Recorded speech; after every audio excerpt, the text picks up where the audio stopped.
Good morning, good afternoon, good evening, and welcome to a post on neutrinos. When I was just a little girl, I learned in science class that whenever a neutron decays into a proton and an electron, there is a little bit of circulating motion that is not accounted for in the calculation, as in the process does not conserve energy, and everything we'd seen since the time of Newton seemed to conserve energy. Physicists reacted to this problem by inventing a particle which would carry away the extra energy and makes the process conform to Newton's second law. They called this particle a neutrino and thought that it would be too small to ever be measured because the mean free path of a typical neutrino is said to be about 1 light year in solid lead. Nevertheless, decades later, many physicists thought that they had seen neutrinos.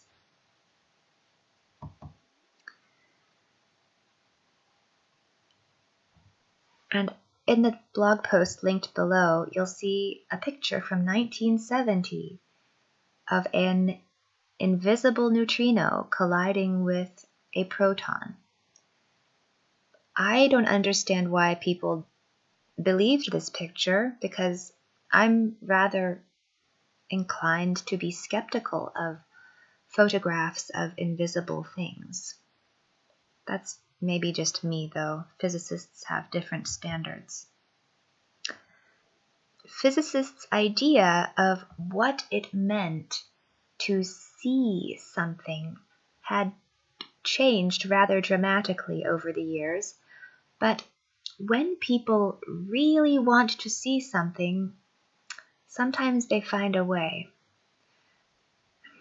I mean, of course, there are abstract things that we believe in that we can't see, but it's strange to see a picture of them, like in a photograph. When I grew up and saw groups win Nobel Prizes for measuring neutrinos, I wondered how they distinguished neutrinos from other types of unmeasurable particles.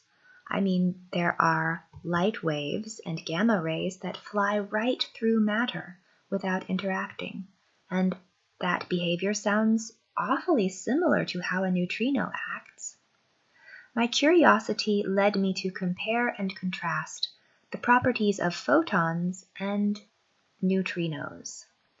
I started with the technical jargon from my classes and translated that into something more intelligible. So this is what I learned in class.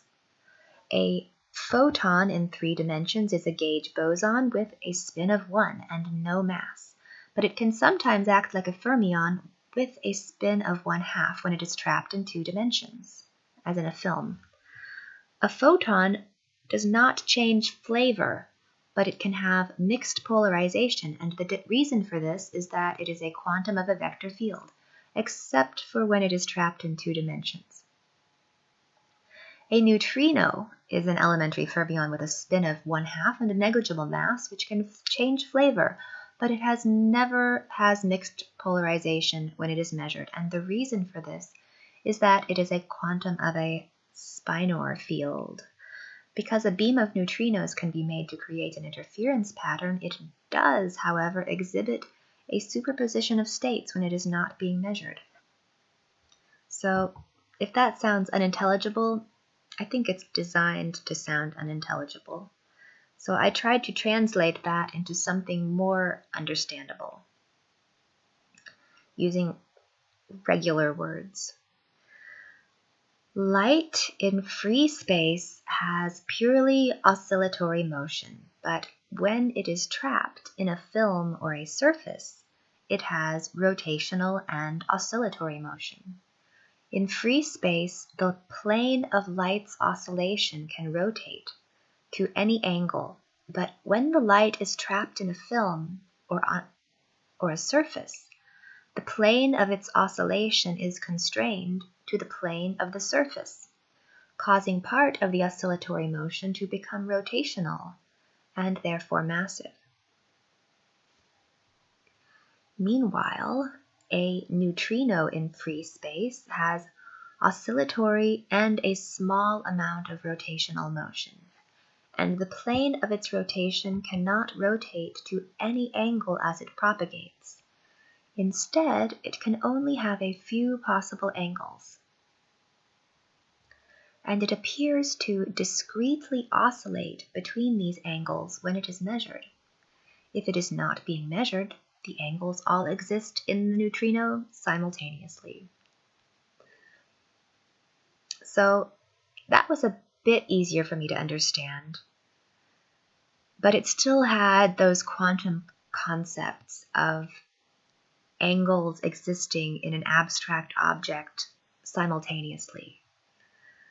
So it's a little bit unsatisfying. So I try to reach a little bit further, but I'd probably go too far in my reach for more conceptual simplicity.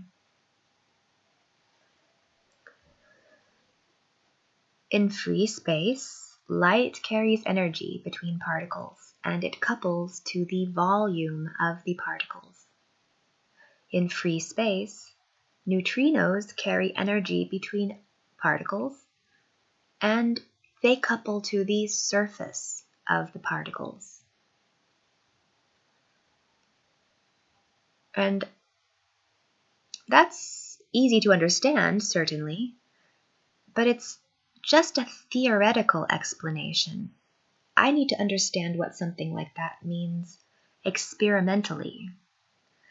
And when I think about it experimentally, in terms of what particles are, so let's say a particle is a bubble, and light carries energy between particles, causing the particle to blow up like a big bubble or a small bubble. That's the volume of the particle. And that makes sense in terms of an atom, because light hits an atom and that might cause an electron to go to a higher energy level. And it's like its orbital or the bubble it lives in, it blows up. And whereas the neutrino, if it's carrying energy between bubbles and coupling to the surface of the particle, it seems to only possibly relate to rotation of a surface. But when the rotation of a surface is primarily driven by the volume surrounding it, the motion of the volume around it, makes me wonder if neutrinos actually exist at all. So, for example, if protons and electrons are much like bubbles, then when two bubbles separate, it would make sense to me that some of the missing energy went into rotation. For example, if a neutron is composed of a proton orbited by an electron, which is tidally locked, as the moon is tidally locked to the Earth, only ever showing us one face, then within a neutron, the electron isn't spinning relative to the proton. But after breaking free from the proton, it is spinning. Thus, it only seemed that energy wasn't conserved, because the estimate of the internal energy of the neutron was incorrect, due to a misinterpretation of the meaning of its lifetime, mass, and charge.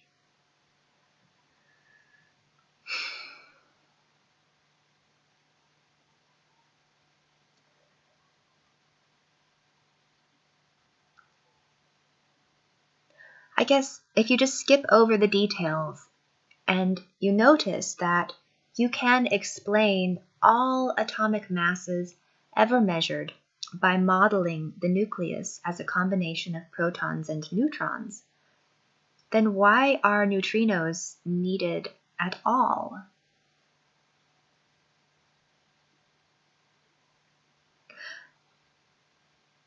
I mean, there's got to be some sort of missing energy, or is it just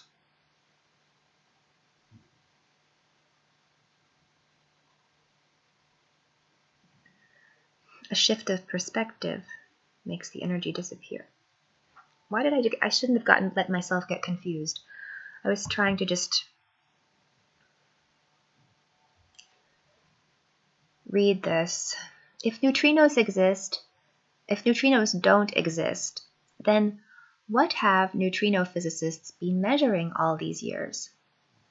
My guess is that they have been measuring gamma rays, high energy photons that are so high in energy that they sometimes act like they have mass, as when gamma rays collide and deflect one another instead of interfering.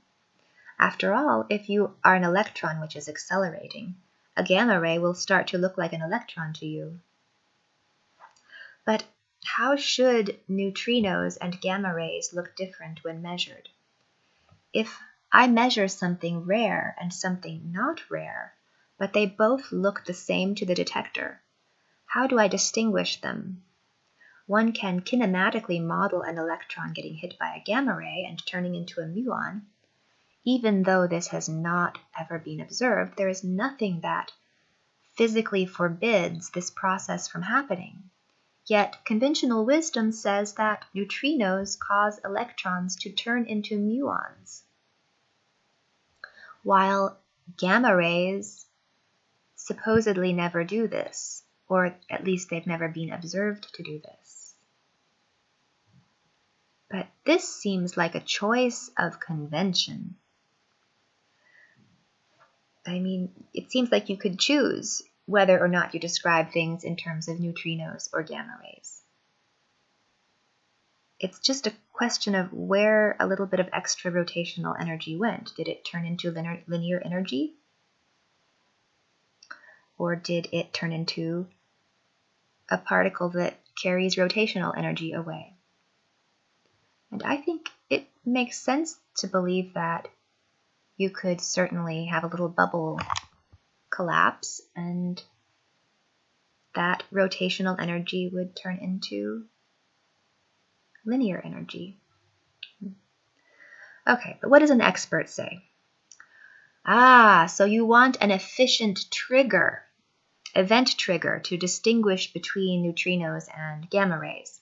Okay, let me see. It depends on the respective energies, of course. A neutrino from J-Park hitting a detector in Kamiokande is high enough energy to turn an electron or a muon, or even a tau sometimes, which is a charged particle whose ionization track, or those of its decay products, can be detected in chambers and scintillators and used to identify the type of neutrino. There are unlikely to be any gammas in that beam. But if there were, they would pair produce, giving two ionization tracks that could both be followed. I suppose a tau might produce multiple tracks that could be trickier to distinguish from a simple pair, but I bet they have a good selective event trigger, just in case. For low-energy solar neutrinos, of course, the signature is different. I think they get the best results by looking at the ones coming through the Earth. But the general idea is to get far enough down in a lead mine to ensure that nothing gets to your detector but neutrinos, which either induce inverse beta decay, transmuting a nucleus, or they bounce off something charged, causing it to recoil and ionize a little bit, I think. Or if it's an electron, it makes some Cherenkov light that can be detected directly in huge arrays of phototubes. Okay, these answers are always kind of complicated, but what I understand is that every detection of a neutrino requires that all other possibilities are ruled out. Veto detection. And there are reasons to believe that veto detection is fundamentally unscientific, because you can never rule out everything. There is always some small chance that your detection was caused by an air conditioner flipping on, or by a gamma ray that was just high enough in energy that it snuck through, and not by some almost undetectable particle. A neutrino physicist might protest, but gamma rays causing electrons to turn into muons is physics beyond the standard model. And the standard model is the best verified theory ever. How can you dispute that? I'd say that since the standard model has been reverse engineered from observations, that means it doesn't really predict anything other than what has already been observed. In short, those who believe in it, they see what they want to see. They could see neutrinos instead of gamma rays whenever they want to. They just have to agree that that's what they want to see. So if this makes you feel a little bit sad about the state of scientific inquiry, that's okay, because we do need to fix this, and we need to fix it by getting back to the basics of the scientific method and staying grounded. You can have a very smart person who, if they're not grounded, they can just they're crazy because they aren't attached to basic fundamentals of epistemology, the science of how do we know this. Thank you for watching. Until next time.